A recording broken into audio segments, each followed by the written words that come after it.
Sure, I've started So the recording. great.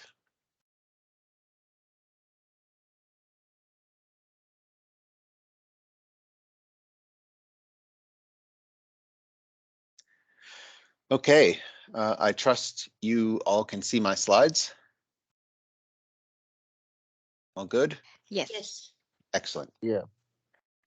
Well, thank you so much for those of you who have dropped into this workshop, which is the 6th in a series on how to develop a paper. And welcome to those of you who are tuning in post hoc, in as much as we are recording this workshop. My name is Andrew Simming, and I'm a professor here in the School of Management at RMIT, and also the Deputy Dean, Research and Innovation. And this morning, we will be talking about how to write a discussion and conclusions section, one of the more tricky and challenging sections, if I may say so. And I will what I mean by that as I go through the presentation. As always, if anyone has any questions or comments, I, of course, cannot see your hand go up because I am in PowerPoint slide mode.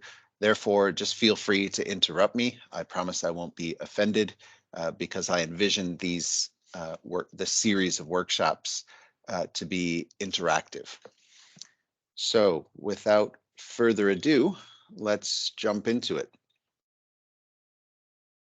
I want to start with a very brief review of what we've done so far. This is as I said, part of a series of workshops. The first one was on idea conception, how to think about a topic for a research paper, how to formulate a research question. The second workshop looked at how to write an introduction section. The third looked at how to write a literature review. The fourth was actually broken up into 2 workshops in one. So you got double for your money with that one. And the reason we broke it up into 2 is that a research method section for a quantitative paper will look very different from a research method section for a qualitative paper, as Afreen can attest. And then the last workshop we held was also broken up into 2 sections. Again, this looked at results because the results of the quantitative paper are going to look very different from the results of a qualitative paper. So just I'll very briefly sort of capture the key points in these sections. Your introduction, your introducing the concept or the argument that you wish to articulate, that you wish to make. You are explaining to the reader why this topic is important. Why does it matter, right? There has to be some kind of hook early on in the paper that will draw a reader in. God knows it's a huge victory to get someone to even read an abstract these days. If you can get them to read the whole paper, that's even better. And the only way to get them to read the whole paper, really pull them in. Why it's important. This is why this topic matters. And then, of course, you will have to, in your introduction, explain very briefly how your paper makes an original contribution to the ongoing literature. And you will see that this is a sort of repeated theme across the paper. You're kind of repeating that point in multiple sections, certainly in your introduction, your literature review, and your discussion and conclusion section, which we'll talk about today.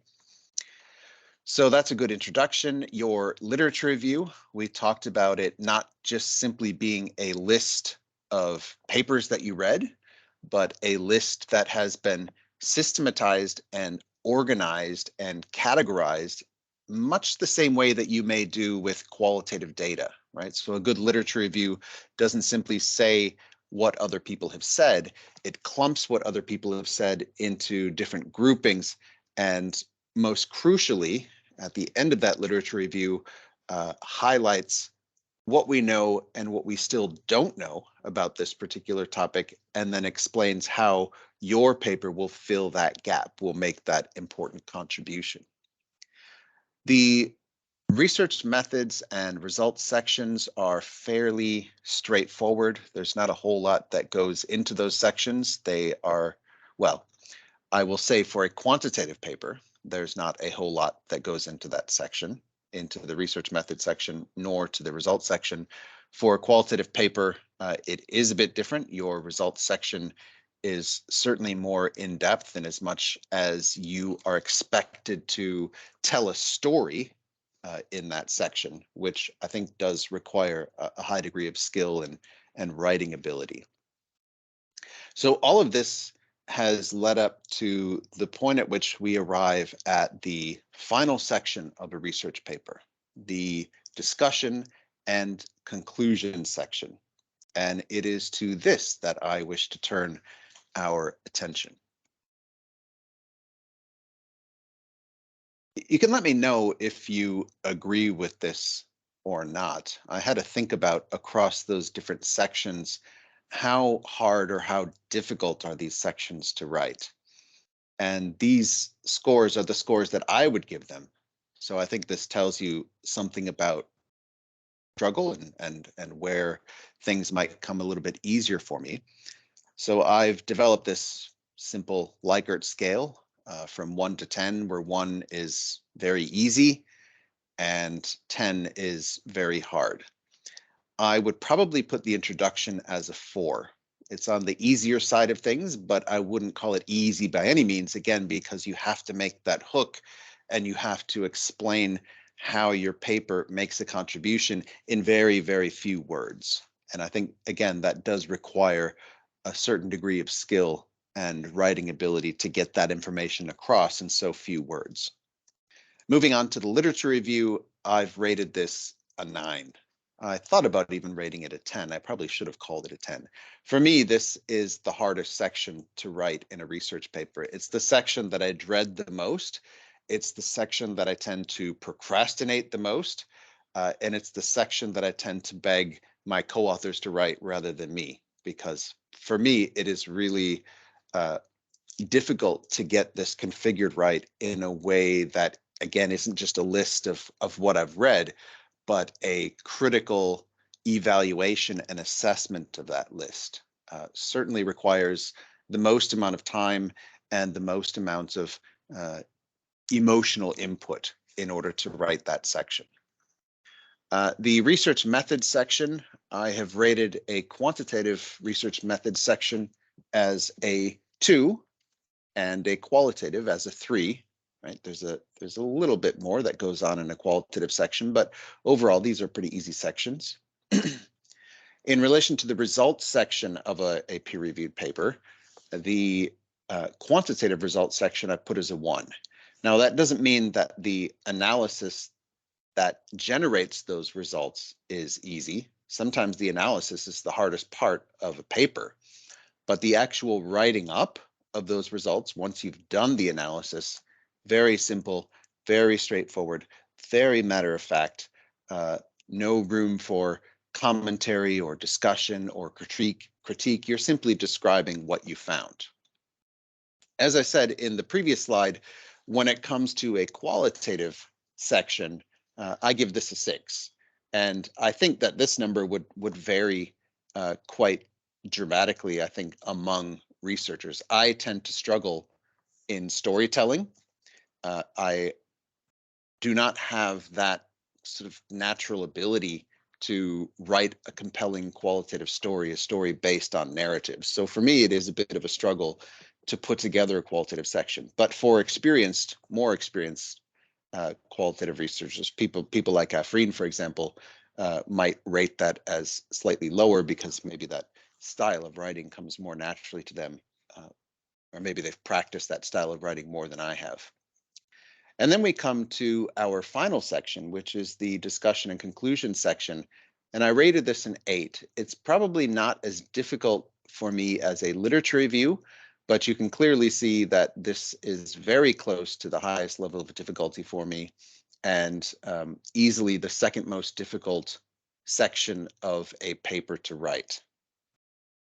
So with that, let me move into my first point. And I think this point probably speaks more closely to quantitative papers than to qualitative papers, although I suspect there may be a similar implication to qualitative papers, but I will speak from my own experience, which tends to be with statistical papers. The first point I would wish to raise with you is that it's important that your sections in your paper are as mutually exclusive as you can make them. So what does that mean? It's curious that you want to reduce the amount of overlap or repetition across different sections, but at the same time, by definition, writing a paper means that you're reiterating or repeating the same point over and over again, which is, look, this is an original contribution, this is a new contribution, this says something new, exciting, and important. And one error that I've seen when I read as an editor or as a member of an editorial board, when I read submissions to journals, is that oftentimes people will write a results section that encroaches on the information that probably should have been in a discussion section. So for the avoidance of doubt, when you're writing a results section, you are simply reporting your results.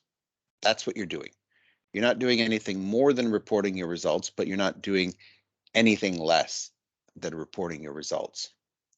And I think, maybe this applies to qualitative, perhaps to a lesser extent. I have seen qualitative papers that brings that bring citations and debates into the results section. I always feel a little uncomfortable when I see that, because I keep thinking to myself, those citations and those debates don't belong in this section. Just tell your story. And once you've told your story from beginning to end, then we can start to talk about the importance of what you found. So in your results section, make sure that you don't talk about why what you found is important, right? Let's delay that argument. That argument is crucial, but it just doesn't belong in that particular section. You don't want to talk about the impact of what you found. You don't want to talk about the contribution that a particular finding makes to the literature. All of those things that I just mentioned should be in a discussion section rather than in a results section. Similarly, you do not need to make extensive reference to the extant literature in your results section. There may be a few examples here and there where you can include citations in a results section. For example, if you're using, I don't know, some kind of econometric technique, and you want to justify why that technique makes sense against another one, you might want to include a little methodological citation there. But generally speaking, how your results fit into the wider literature in that particular topic should not be discussed in a results section. Those discussions should be reserved for a discussion section.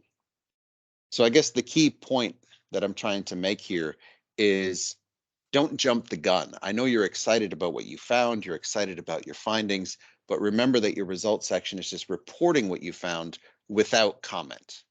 Your comment should be reserved to the discussion section. So what are the key components of a good discussion and conclusions section? I find, generally speaking, you will see 4 sections, or rather these are subsections. You can call these subsections. And you will find these 4 sections regardless of whether they're actually delineated or titled as subsections, or whether it's just one long narrative as a discussion without subtitles. You'll still see the same evolution of ideas unfolding, at least in a typical social science paper. So the first thing you do in a discussion and conclusion section right off the bat is you summarize and recapitulate what the key or notable findings were, right? You're not summarizing all of your findings because you just did that in your results section. But here you can think about, okay, some of the things that I found are relevant to the topic at hand. Other things that I found are perhaps less relevant. This is your opportunity at the very beginning of this discussion section to articulate to us why what you found is notable, why it's key, right? What are the key things that you found? So you have a few paragraphs of that. This is then followed by an explicit statement of your theoretical contributions, right? Why is it that what you found makes a new, a novel, an original, an exciting contribution to what you already know? So section 2 naturally arcs back to your literature review and even further to your introduction, where you sort of promise these contributions. But of course, at the point of your introduction, you can't deliver on that promise. You're just saying, look, I'm making a contribution, but without any evidence of having made a contribution. Now you're at the point where you've presented your evidence. You said, look, I've made a contribution. This is saying something new. This is the space where you articulate clearly and unambiguously what that contribution is. This then moves into your practical contributions, or you could call it practical implications of your research. And by practical, I mean, who's actually benefiting from the results that you've generated? Who's benefiting from the research that you've done? Is it organizations? Is it governments? Is it policymakers? Is it individuals, employees, managers? The key here is to jettison all the academic theories and the academic arguments, which you would have covered in section 2 on the theoretical contributions, and to really focus on how people in industry can move forward with what you found. What are the implications that they can bring into, for example, their organization to help improve operations and to help improve the functioning of the organizations, or maybe even the well-being of staff, if that's the aim of the research. And then most papers will end with a section on limitations and an articulation of some directions for future research, right? So your limitations are simply you admitting that what you've done isn't perfect, because let's face it, no piece of research is perfect. I have always been of the view that even if we take some kind of literary masterpiece like, Plato's The Republic or something like that, or Aristotle's, Politics, if that had never been written, let's say The Republic had never been written, and it were submitted for peer review today, someone would find limitations somewhere. There would be some reviewer pointing out, oh, well, this didn't make sense here and that didn't make sense there. Because reviewers are so quick to be critical, it's important to be self-critical before you get to that point. And by self-critical, it means acknowledging that what you've done isn't perfect and recognizing that it's not perfect and suggesting ways that other researchers could move forward in light of those limitations. So what I'm going to do now is to go through each of these subsections and raise some observations that I think will help individuals write these sections.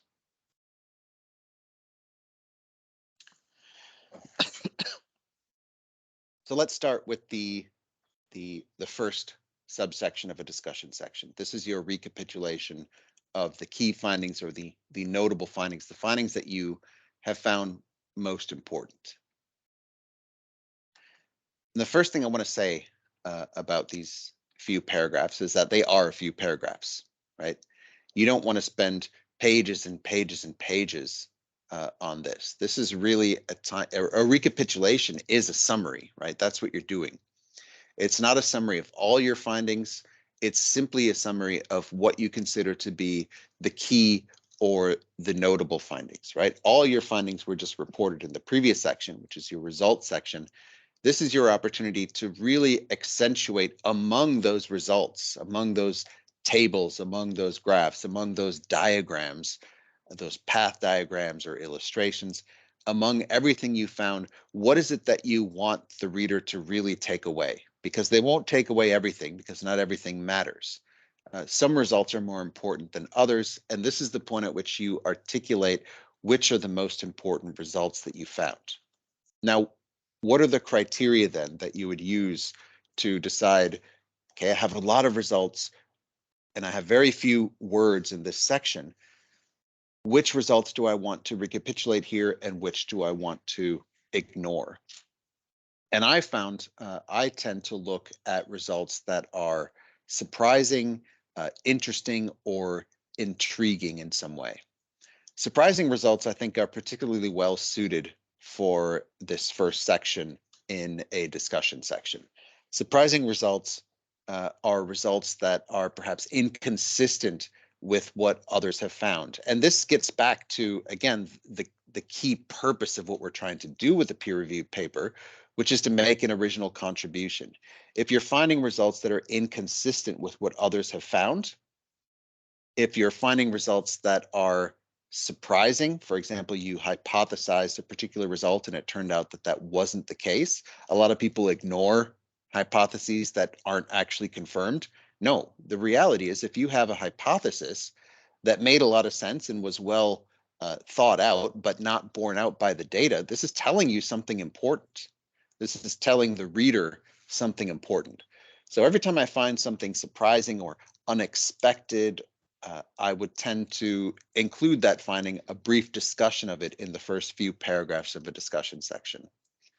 Something that's interesting or intriguing, something that piques your attention, right? Because it's only things that stand out that will matter to people. If you're simply, recapitulating what everyone has already found again, the limitation is by definition considerably less, unless of course you're doing a replication study, in which case the replication itself makes the contribution. But for a standalone paper, for a standalone study where you've collected your own empirical data, what you're interested in is not so much whether or not you're confirming what others have said, but how you're extending what others have said, how you are bringing that literature into new and uncharted territory.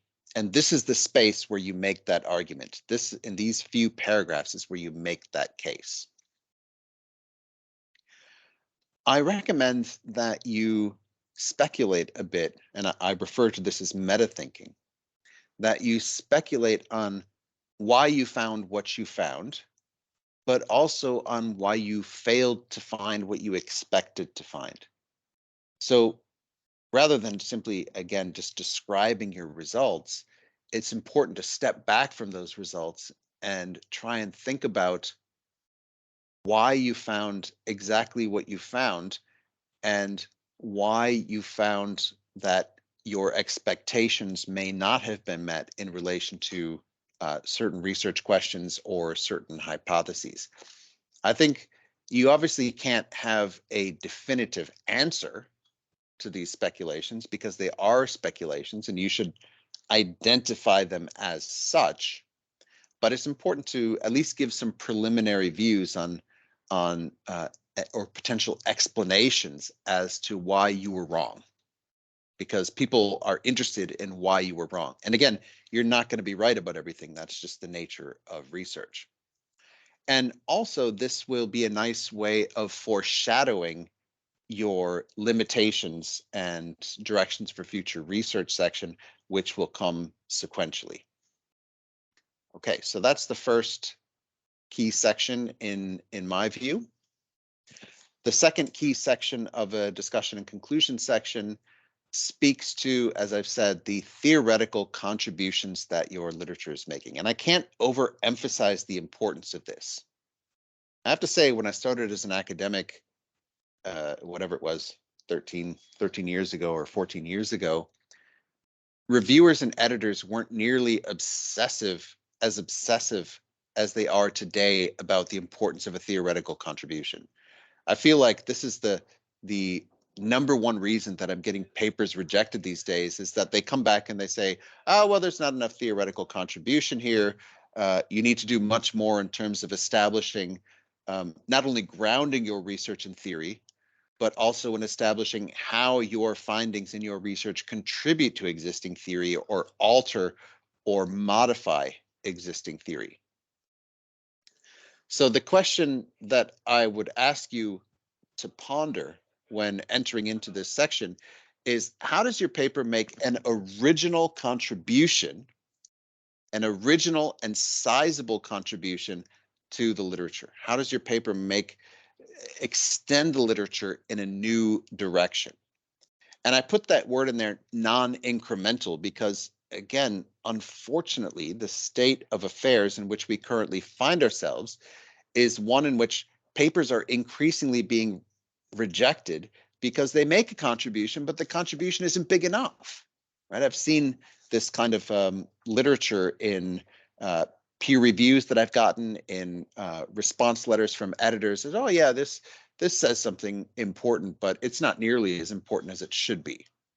So I think that's like the key impetus here, the key motivator when it comes to writing a paper, is to make sure what you're saying is not simply old wine in new bottles, but rather an attempt to show that this is brand new wine in brand new bottles. This is something that you're really putting a stamp on and saying, I've done something new, I've done something original, and it is a revolutionary advancement in our knowledge. Now, whether or not that's possible in a paper, I'm pretty skeptical, but at least you have to make an attempt to show that your contribution is revolutionary and not simply incremental. Second point is to, as I said, loop back to your literature review before you write your theoretical contribution section. Go back to your literature review and read it again from top to bottom.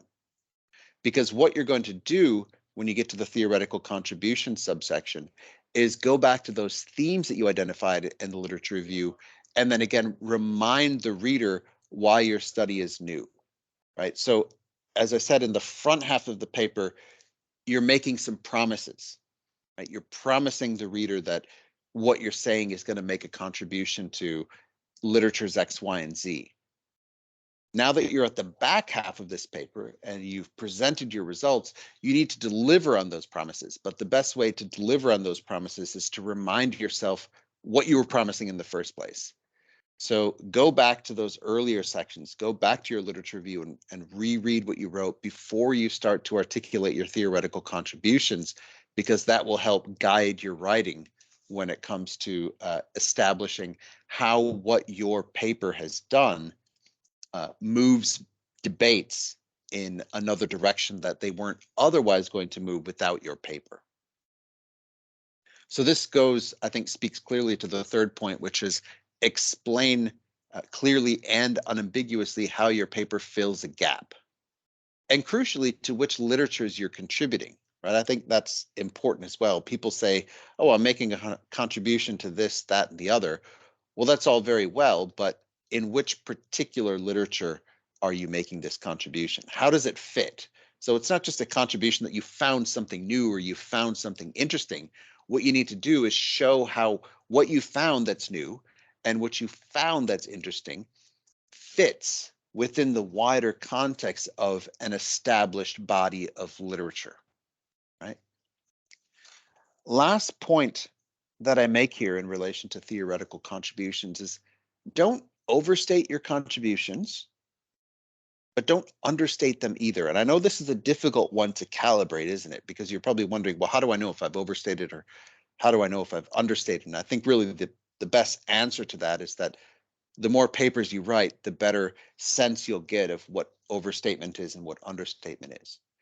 But in essence, what I'm suggesting is, you're expected to make a revolutionary contribution. And maybe what you've said is more than incremental, but perhaps less than revolutionary. If you make it look like what you've done is worthy of a Nobel Prize, it's unlikely that you will convince the reader. Well, occasionally there is a groundbreaking paper that is worthy of a Nobel Prize, but let's face it, most of us aren't going to reach that state. And if we do, it's certainly not going to be every paper. It's going to be a few, key contributions that you make to the field. So don't overstate how important what you've done is, but also don't understate. You need to sell your paper here. You are a salesperson, and this is your final pitch. This is the very end of the paper. The peer reviewer is going to end your paper by reading the discussion inclusion section. That's going to be the final impression that they make when they go to write down their peer review. And so if you understate them, it's going to be an underwhelming experience for it, right? You want to make sure that you're making an appropriate statement as to what your contributions are. A few thoughts, really a few questions. It's kind of hard for me to speak generically about practical implications or practical contributions because every paper is obviously going to have different implications for practitioners. So rather than identify ways that you should go in relation to this section, I've reverted instead to a series of questions that I think will help you write this subsection. So these questions start with, for example, why does your research matter, right? So now we're going back to the second paragraph of our introduction, where you said, this research is important because ... right?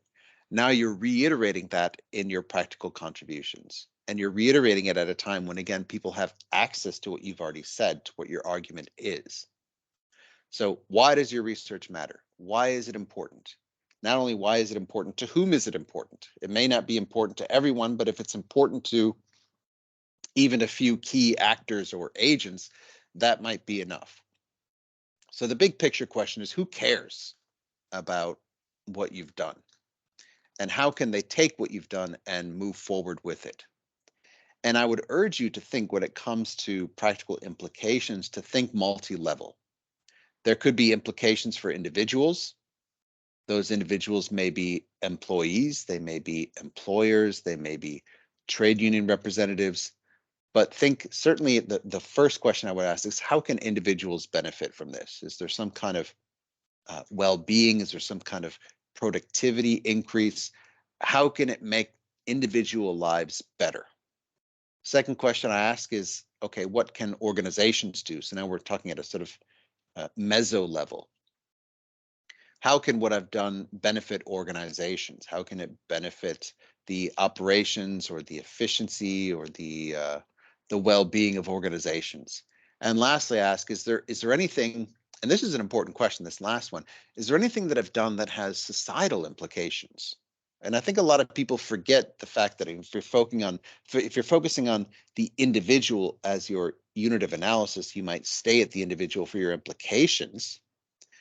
But it's possible that your individual contributions can also have downstream societal contributions, that there may be something positive that you can draw from your research for the wider society. So think about those three levels and ask yourself, who are the key stakeholders here?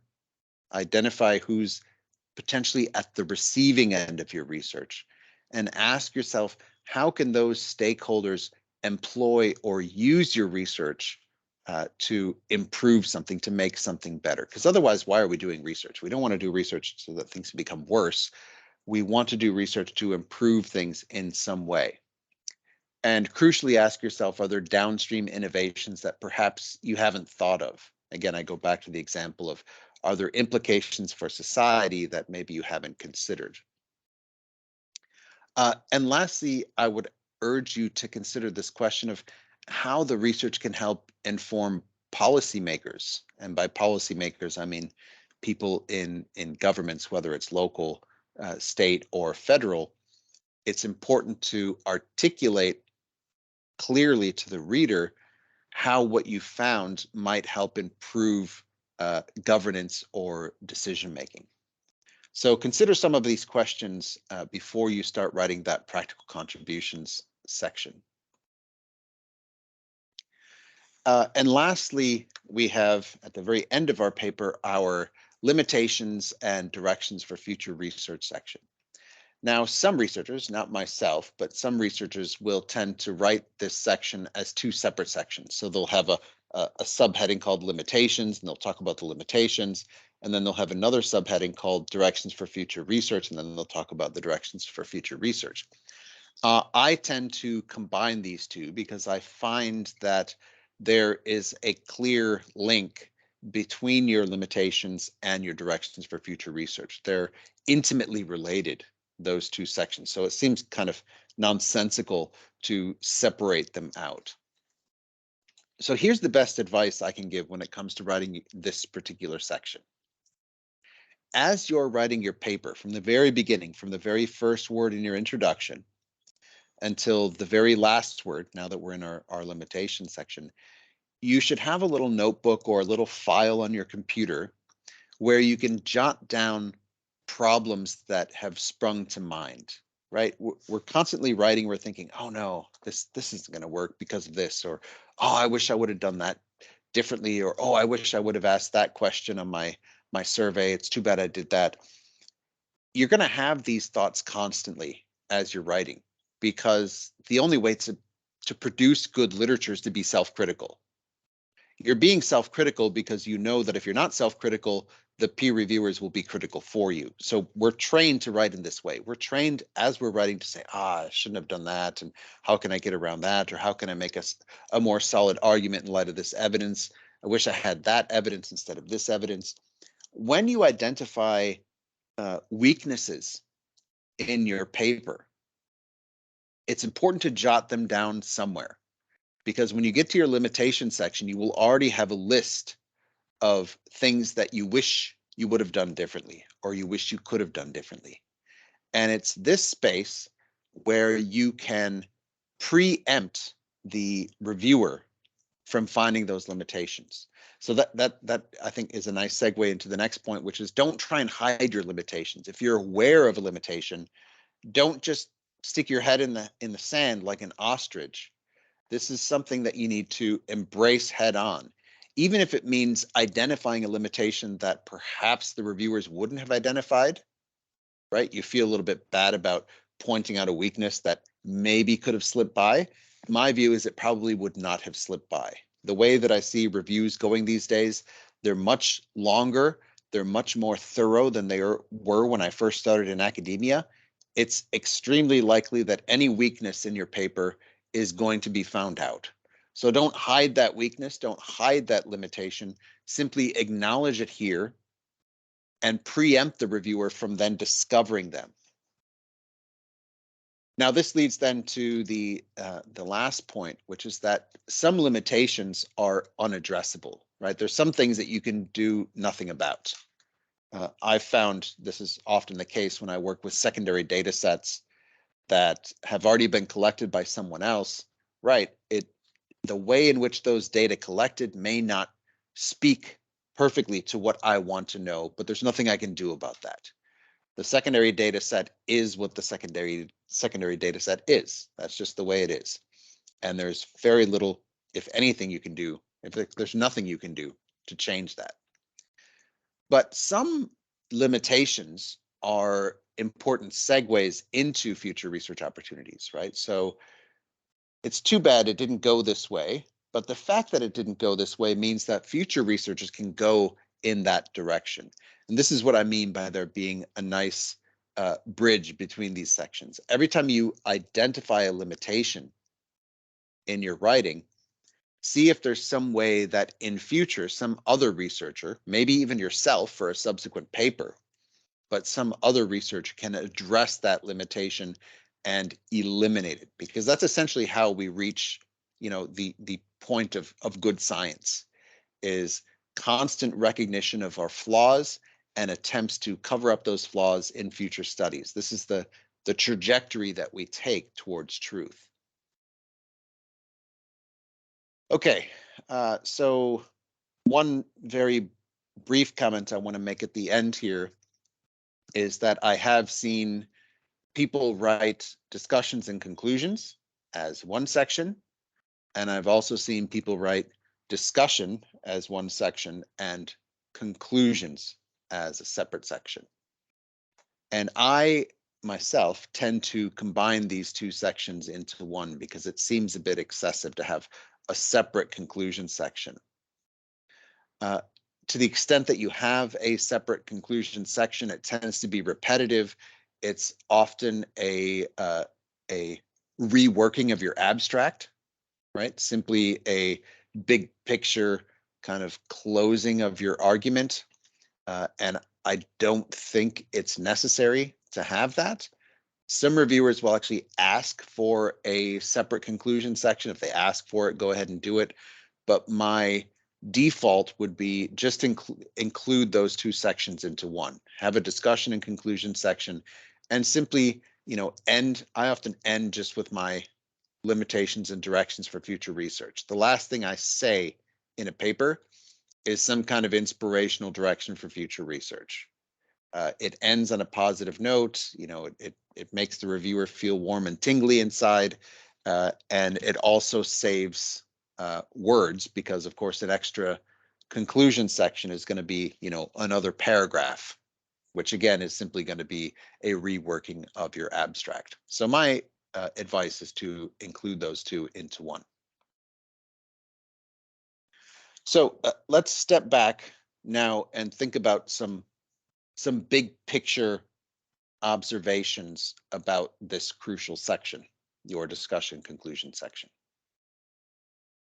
The first point I want to make is to make sure you save room for your discussion conclusion section. I've seen this far too many times as an editor and as a reviewer, and I've done it myself far too many times. That is to say, I take far too many words in the introduction, literature review, research methods and results section, and then I'm left with very little space, because of course we have word limitations, to write a good discussion and conclusion section. Right? This is all about calibration. It's all about saying as much as you can possibly say in as few words as possible. Right? I've used this word parsimony, the principle of parsimony, repeatedly across this workshop series. I say you need to be parsimonious in your writing and your introduction, parsimonious in your writing and your literature review, your methods, your results, and now I'm saying the same thing when it comes to your discussion and conclusion section. The reality is, if you consider that a paper is typically about 8,000 words, you need to reserve at least a quarter of that to do justice to a discussion and conclusion section. That's a good 1/4 of your paper. This is a big chunk of your paper. And if you've finished writing all the sections up to that and you have 7,200 words and you only have 800 words left for a discussion and conclusions, you're simply not going to be able to do it justice. So make sure as you're writing, you're calibrating how much space you need at the end for your discussion and conclusion section, and make sure you leave a big enough chunk there. Remember that, as I said before, this section is selling the originality of your research. Right? This is the key to publication these days. If you're not saying something original, if you're not saying something new, it's extremely, and I mean extremely, unlikely you're going to get it published unless, as I said, it's a replication study. Right? That's the one exception to the rule. But most studies aren't replication studies, they're standalone studies. And so what you need to do in this final section is really hit home the distinguishing features of your study. Are you not just repeating what others have found? Are you finding new ways to explain things and new ways to describe phenomena in ways that we didn't have before? And lastly, I would say, don't pay lip service to the practical contributions or the implication section. I see far too many just kind of breeze through that section as though it's kind of an afterthought. You see the same in grant applications too, like, with the national interest test, or, how this is going to benefit other stakeholders. A lot of academics just kind of think, oh, well, that's kind of important, but not really that important. What I can say is it's increasingly important in the eyes of editors and reviewers. People are more and more keen in thinking about how the research we do actually matters. And this is your opportunity at the end of a paper to show that what you've done has important implications for individuals, for organizations, or for societies. Okay. with that, I conclude my presentation. I hope that you found it somewhat insightful, perhaps on a scale of 1 to 10, I'd be happy with a 4. And I will shut my PowerPoint slides now and open it up to any questions or discussion that you might have.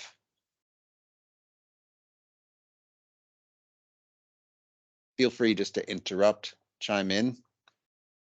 Happy to answer as best I can.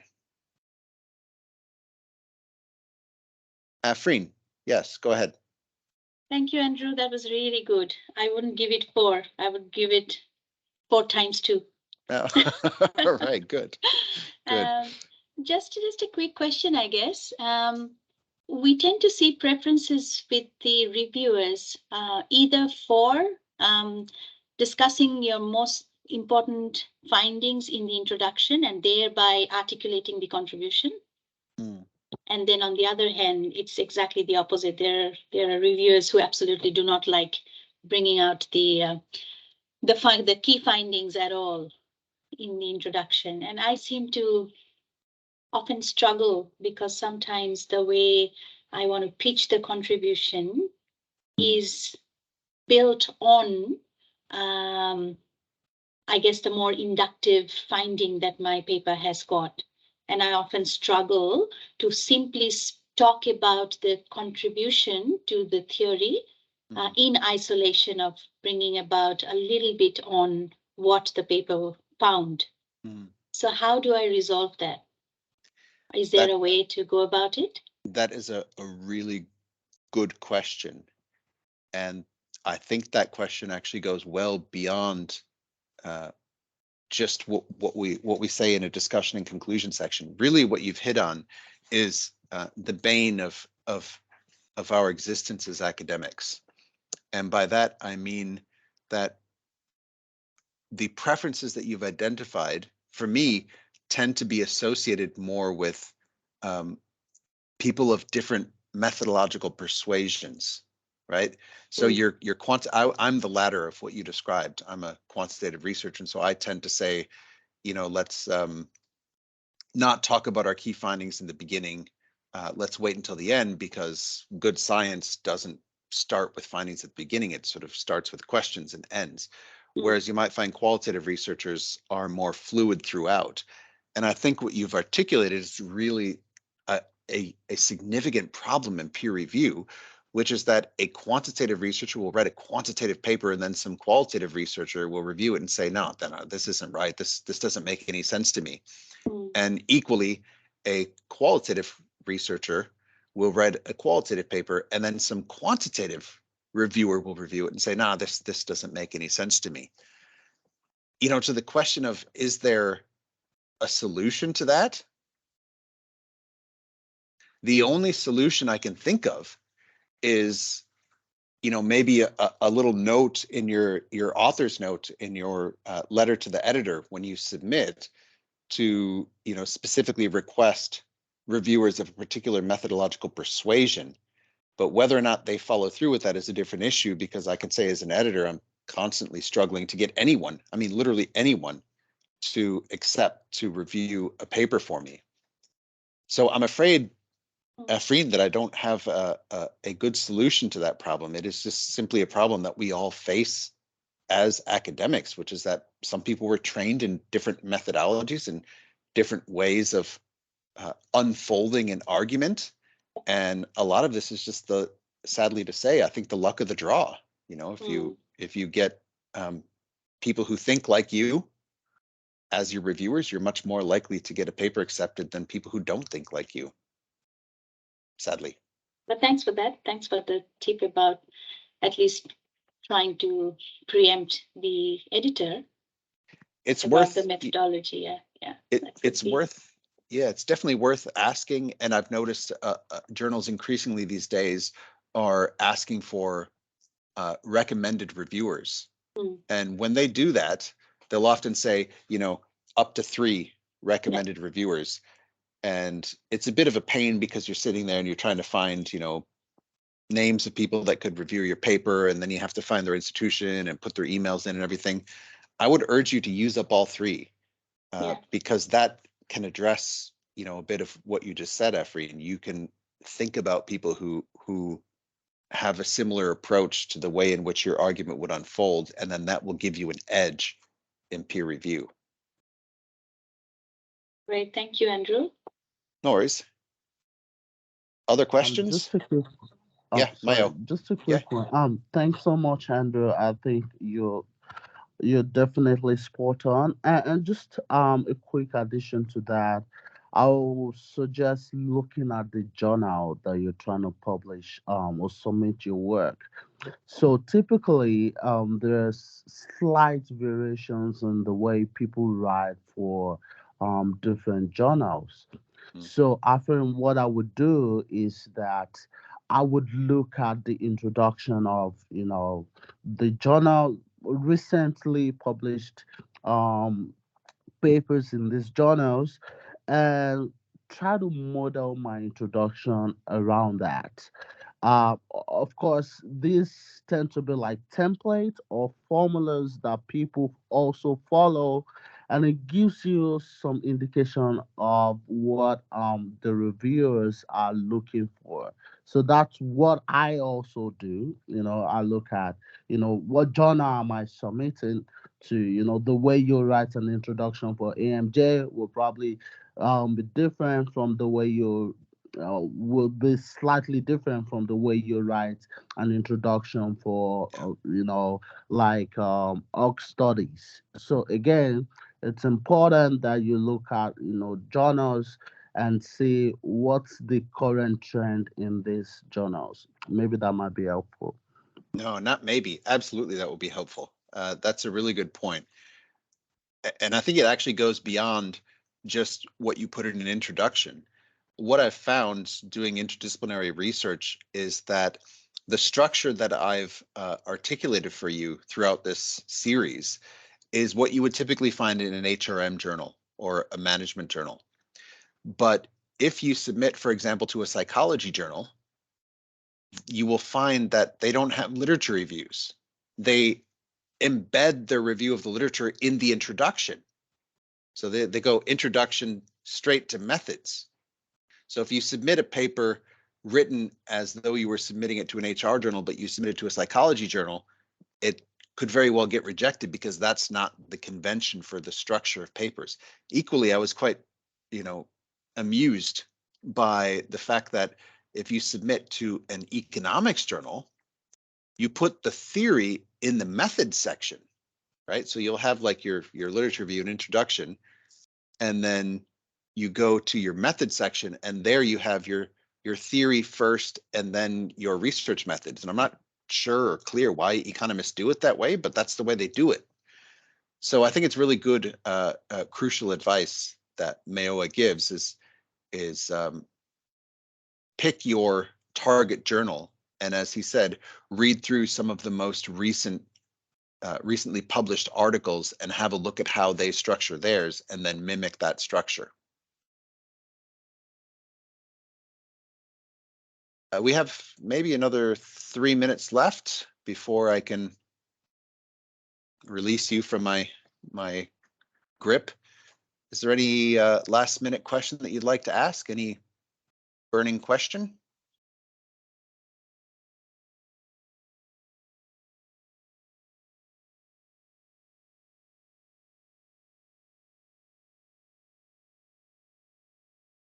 No? Okay. Just a thank you from my side, Andrew. No, This is no, Marco. no need to thank me. Thank you all very much for coming. Thank you for listening, and I will